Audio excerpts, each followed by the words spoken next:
നമസ്കാരം. കേരളം മുഴുവൻ ആരോഗ്യമന്ത്രി വീണ ജോർജിനെതിരെ പ്രതിഷേധവുമായി രംഗത്ത് വന്നിരിക്കുകയാണ്. ഒരു പാവപ്പെട്ട സ്ത്രീയുടെ വയറ്റിൽ നിന്ന് ഒരു കത്രിക കിട്ടിയ ശേഷം അതിനെ ന്യായീകരിക്കാൻ വേണ്ടി ലളിതാംബിക എന്ന് പറയുന്ന ഡോക്ടറെ ഇറക്കി കളിച്ച വീണ ജോർജിനെ ഇപ്പോൾ CPM അണികൾ പോലും വെറുത്തിരിക്കുന്നു. മാത്രമല്ല, അവർക്ക് പത്തനംതിട്ടയിൽ അവർ വീട്ടിൽ പോലും ഇപ്പോൾ റീത്ത് വെച്ചിരിക്കുന്നു. മാത്രമല്ല, അവർക്കെതിരെ വാർത്ത ചെയ്യുന്ന പത്രക്കാർക്കെതിരെ അവർ പൊട്ടിത്തെറിക്കുകയാണ്. ഈ അവസ്ഥയിൽ കേരളം കണ്ട ഏറ്റവും അധമയായ, ഏറ്റവും ധിക്കാരിയായ, ഏറ്റവും അഹങ്കാരിയായ ഒരു മന്ത്രിയാണ് വീണ ജോർജ്. അവരുടെ അഹങ്കാരത്തിന് കാരണം എന്താണ്? അവർ പിണറായി വിജയന്റെ കുഴലൂത്തുകാരിയാണ്. കേട്ടില്ലേ മുമ്പ് കപ്പൽ ആടി ഉലയില്ല സർ, അത് അതിന്റെ ക്യാപ്റ്റൻ ആരാണ്? പിണറായി വിജയനാണ് എന്ന് വാദോരാതെ പറഞ്ഞ് പിണറായി വിജയനെ കുഴലൂത്ത് നടത്തുന്ന നമ്മുടെ വീണ ജോർജിന്റെ ചരിത്രം കേരളത്തിന് ഇപ്പം എല്ലാവർക്കും അറിയാം. കേരളത്തിൽ ആദ്യമായി വീണ ജോർജിനെതിരെ, അവരുടെ തട്ടിപ്പുകൾക്കെതിരെ, അവരുടെ അഴിമതിക്കെതിരെ വാർത്ത പ്രസിദ്ധീകരിച്ച ആളാണ് ഞാൻ.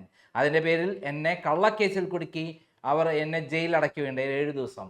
ആ കേസിൽ ഇപ്പോൾ ഹൈക്കോടതി എത്തിയപ്പോൾ അവർ ഓടി ഒളിക്കുകയാണ്. കാരണം ആ കേസേ നിൽക്കുകയില്ല എന്ന് ഹൈക്കോടതി പറഞ്ഞിരിക്കുകയാണ്. എന്നോട് പറയാം, ഞങ്ങൾ 4 വർഷമായി ഞങ്ങൾ കുറ്റപത്രം സമർപ്പിച്ചില്ല എന്ന് പറയാണ്.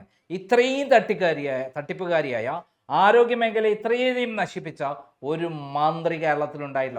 മന്ത്രി എന്നതിൽ ചുക്കും ചുണ്ണാമ്പും അറിയാത്ത, ആരോഗ്യവകുപ്പിനെ ഒരു മണ്ണാങ്കട്ടി അറിയാത്ത അവരെ മന്ത്രിയാക്കിയ പിണറായി വിജയനെ വേണം ചൂലെടുത്ത് തല്ലാൻ. കാരണം ആരോഗ്യവകുപ്പ് എന്ന് പറഞ്ഞാൽ അറിവും വിവരമുള്ള കഴിവുമുള്ള ആളുകളെ വെച്ച് വേണം നയിക്കാൻ. നമുക്കറിയാം, ശൈലജ ടീച്ചർ എത്ര മാതൃകാപരമായിട്ടാണ് അവർ 5 വർഷം ഭരിച്ചത്.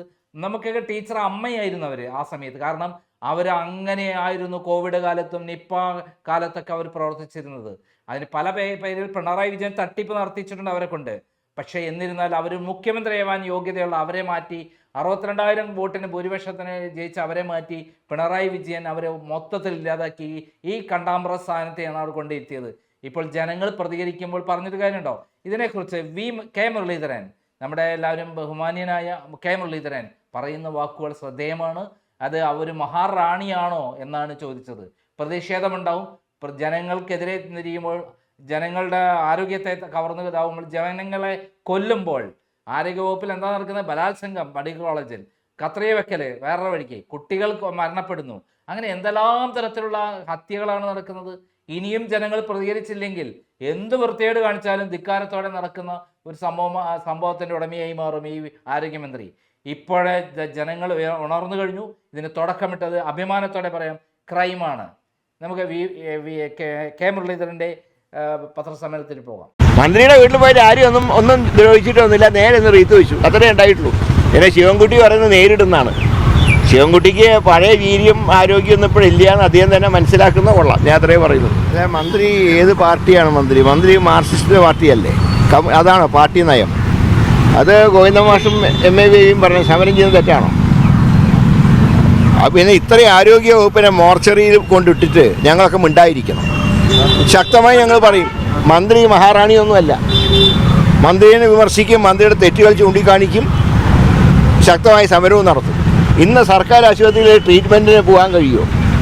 സർക്കാർ ആശുപത്രികളെ ഏതാണ്ട് കൊലക്കളങ്ങളാക്കിയില്ലേ ഈ മന്ത്രിയുടെ പിടിപ്പുകേട് കാരണം? മെഡിക്കൽ കോളേജ് സമരം ഡോക്ടർമാർ ഒരു ഒത്തുതീർപ്പാക്കാനും ആരും ശ്രമിക്കുന്നില്ല. പിന്നെ പാവപ്പെട്ടവരെവിടെ ചികിത്സയ്ക്ക് പോവും? കഴിഞ്ഞ ദിവസമാണ് നെടുമങ്ങാട് ഒരു ഗർഭസ്ഥ ശിശു മരണപ്പെട്ടത്.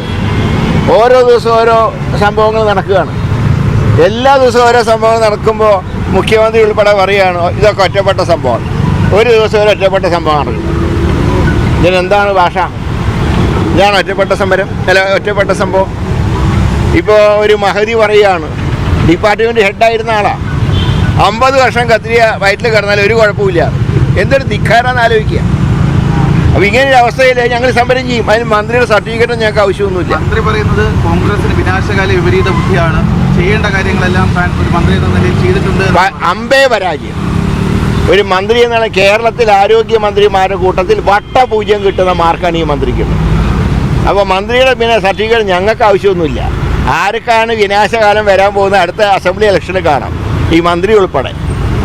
മന്ത്രി വി ശിവൻകുട്ടി പറയുന്നത് ഇത് ഒരിക്കലും അംഗീകരിക്കാൻ പറ്റാത്ത ഒരു സമര രീതി എന്നാണ്. കാരണം ഈ വീടിൻ്റെ അകത്തേക്ക് തള്ളി കയറി, ഞാൻ പറയാം, അവിടെ ഒരു കല്ലെടുത്ത് എറിഞ്ഞിട്ടില്ല. ഒരു ബഹളം ഉണ്ടാക്കിയിട്ടില്ല. ചെന്ന് റീത്തങ്ങ് വെച്ചു, പ്രതിഷേധം. ആ നേരത്തെ പോലീസുകാരും ഇല്ല. അപ്പോൾ കുട്ടികളകത്ത് കയറി റീത്ത് വെച്ച് തിരിച്ചു പോകുന്നു, അത്രയല്ലേ ഉണ്ടായുള്ളൂ. പിന്നെ ശിവൻകുട്ടി പറയുമ്പോൾ നേരത്തെ കുറച്ച് ശ്രീമതി ടീച്ചറുടെ സ്റ്റേറ്റ്മെൻറ്റ് വന്നു, വനിതകളോട് ഇങ്ങനെ പെരുമാറാൻ പാടില്ല.